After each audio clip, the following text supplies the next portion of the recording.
Hello friends and welcome back to the channel. We've hit the midpoint of season 40 here. Today we've got war number 6 against Pycb, and yeah, with it my first death of the season, so we'll get into that in a minute. Team today, Galan, Absorbing Man, and then IBOM, going to give us a poison immune synergy for Carl. Going to start out today on path number 3. We have a Silver Surfer up on node 6. This is an absolute nothing fight for Galan.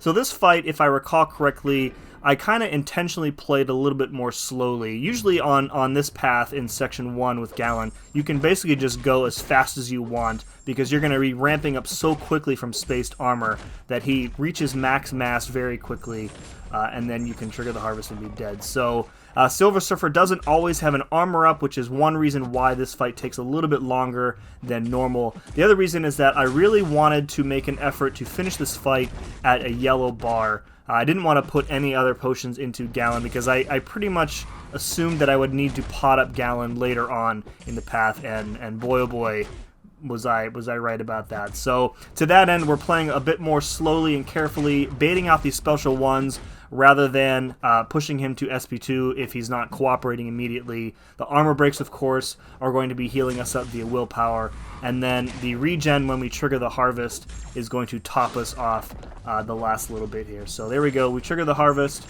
and then the special one kills him. I actually did take up my Galan to rank 4 specifically for this war, for this fight and the next fight. So this is a Penny Parker on node 23. I was very nervous about this fight going in, because Penny is a tactic defender, and if you get hit by that special 2, if you get hit by it, you're dead.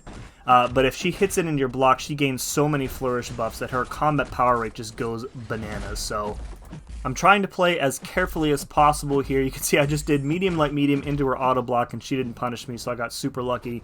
Strategy here, so bait out SP1s. You don't want to push her to special 2, as I talked about here. You also have to stay pretty aggressive because you don't want to get rooted from the scared stiff node. If you get rooted and then you take too many blocked hits, she's going to be unblockable, and then it's a whole, spirals out of control.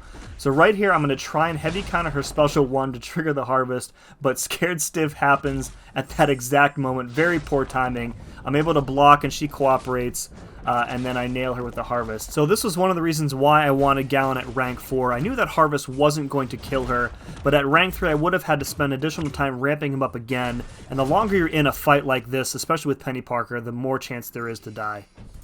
Alright, next up we have a Nick Fury on node 25, and this is the fight that results in my first death of the season. And if I could summarize for you exactly why I die in this fight, it is because I spend way too much time focused on playing as Galan and not enough time focused on playing against Nick Fury. So what do I mean by that? I mean that, I'm trying to build my planetary mass as efficiently as possible, just like a normal Galan fight, doing medium, light, medium combos. Right there, I fire a special 1 when he has a bar of power. He could have nailed me with a special 1 right here. So this fight is really, a whole bunch of mistakes like this. Instead of focusing on trying to build him up to 2 bars of power, use those flourish buffs to my advantage, I instead hit into his block to remove the flourish buffs. And in line chat, when I posted this death, I said to everybody that I thought that I had way too much to focus on between building up the mass in this fight, focusing on the flourish buffs. I couldn't remember offhand what they capped out as far as his combat power rate, so I was worried about giving him too much combat power rate. And then his tack charges, which is the most important thing that you always have to focus on when you play against Nick Fury. So I think at some point here, he hits me with an unblockable special 1. This is probably it. So I think I text magically most of it. I only get hit once, but then he nails me with a light bleed I think right here. I try to go for a dex. Oh, no, okay. So, okay, he's unblockable again, and now he's got another special 1. I'm like, what do? He counters with a light bleed, because of course he does. And another unblockable special 1, and right here I'm like, okay, I'm still alive. I go for a risky intercept, and he clobbers me, and I die. So, yeah, I was extremely upset with myself after this, because this was 100% on me. It was a 1-0 war at this point, so I had just been our second death of the war. I think the worst part about this for me was probably the timing of it. Because earlier that day, or maybe the day or two before, I can't remember exactly, I was just given like a bunch of really nice compliments from a few folks in my alliance, and then one person in another Masters level alliance, just telling me how good I was doing in Tier 1 and just doing a great job. And then I get those nice compliments, and then I immediately blow it in a fight like this. So that felt pretty bad.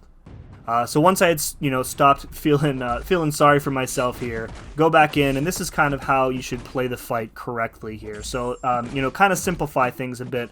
And the number one thing that I needed to do was to just forget about building up my planetary mass, because in Power Snack he's going to gain some extra mass naturally whenever he attempts to Nick Fury attempts to nullify one of your buffs when you gain it. So there is a little bit of extra build-up that you don't necessarily need to focus on, the short combos, etc. And then I'm focused almost entirely on keeping his tack charges under control and playing him the way I normally play him, like in Battlegrounds, which is to do 4-hit combos when I push him over a bar of power, immediately hold block so that he heavies instead of throwing that special 1. Bait out those special 2s, and usually that keeps the unblockable under control too. So you can see we're basically forgetting about using the special 1 to ramp up. I can't remember if I use like a special 2 here or what. I think I just go for these. Oh no, I do use the special 2 here. I thought that would push him into second life, but I was wrong and he went unblockable here. So that was definitely a mistake. I still had the invulnerability boost active. So this special 1 ends up pushing him over 2 bars. So now we're in a much better spot. We can basically just wait out his degen here, wait out his second life, and then we are at enough mass where a harvest is going to finish off the last 30% here. So I'm pretty confident that if I were assigned this fight again with Galan, I would get it down without dying. But dying sucks, especially in a close war. Felt really awful about it, but the pity party had to stop at some point, and you had to get the job done. So there we go. Nice 152k harvest. A little bit of overkill, but we get through it. Okay, next up we have an Immortal Abomination on node 27 over on path 4. Going to go in here with Carl. With the I-Bomb synergy, he's going to get poison immunity, and we're using Magma Form because I-Bomb gets massive amounts of physical resistance when he has poisons on himself. So we're going to be using the energy damage from Magma Form rather than the physical damage from Uru. Other than that, we don't have to worry too much about doing light backdrafts. You can see me trying a couple there, but whenever he attempts to poison us, it's going to pause our form. So we don't need to get too fancy with the backdrafts. He does cooperate with one here and there, and I'm also trying to push him to the special 2 where possible so that he can consume those poisons on himself with that whatever it's called, the toxic aura, I think it's called, which will decrease his physical resistance and give us a little bit more damage on our basic hits. That special 2 did a nice chunk of damage, and then from here it's just rinse and repeat. The only other thing that I was careful not to do in this fight is hit into his block, because I knew that I would have 2 debuffs up on me, that heal block and the petrify, and I didn't want him to go unblockable with the weakness when you hit into his block. So we build up to another special 2, and that kills him, so a pretty easy fight after that Nick Fury. Thankful for that. Next up, we have a node 36 TERRAX. This is an easy Carl fight. I'm going to reactivate Magma, even though I know I don't have to. It's like I don't trust the dialogue. So the trick here, bait out a bunch of blocked hits so that we can build up his flourish buffs, and then the goal is to keep him in the rock field as for pretty much the whole fight. He doesn't cooperate there with a light backdraft intercept, and I take some damage. So once in a while he doesn't really want to cooperate with those intercepts, and it's very annoying. So there we go. We launched the special 2. It does a crap ton of damage. He throws the heavy immediately rather than hit into my block, but it doesn't matter. The fight is well under control, and another combo finishes him off. That was a nice easy fight. Okay, last fight of the war for me is another infamous Iron Man on node 50. I took this same fight, I think, 2 wars ago, so I'm going to speed this one up just so we can get through it. Strategy in this fight is just to play normal Galan style with the medium light medium, build up your mass with the special 1 as well. I recall Iron Man being extra aggressive in this fight, especially with those heavy attacks. So I was a bit concerned that I would accidentally get hit and push him to his special 2. Thankfully, it doesn't happen. Other than that, just watch that you don't fire off the special 1 when he has his aura up. The aura is going to be kept under control for most of the fight, because every time we trigger a special attack, we're going to Fate Seal him, remove that armor up buff. and then the neutralizes from our basic attacks are going to help prevent that armor up from coming back. It does have decent uptime if I recall here, but just to be extra safe, especially since I died early in this war, I think I end up blocking some of these special ones when they're not unblockable. Other than that, pretty standard fight here. By the time you're built up, you're gonna have enough of his health down where one harvest is gonna kill him, and that was the case 2 wars ago when my Galan was only rank 3. Now he's a rank 4, so it's even much safer. I probably could have triggered the harvest a bit earlier here and had the same results. So there we go, heavy attack, harvest, and dead.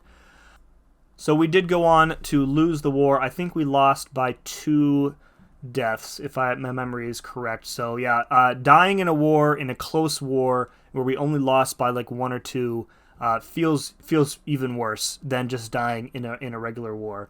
So yeah, 6 kills, 1 death. Our record falls to 4-2. And I'm gonna be honest, that Nick Fury fight is gonna sting for quite a while, just because I know how badly that I misplayed it, and I know that I am better than that, and I need to be better than that if we want to have a good shot at our alliance goals this war season. So folks, I hope you enjoyed this. If you did, let me know in the comments below. Remember to hit like and sub for more stuff later. As always, thank you very much for watching. We'll see you again next time.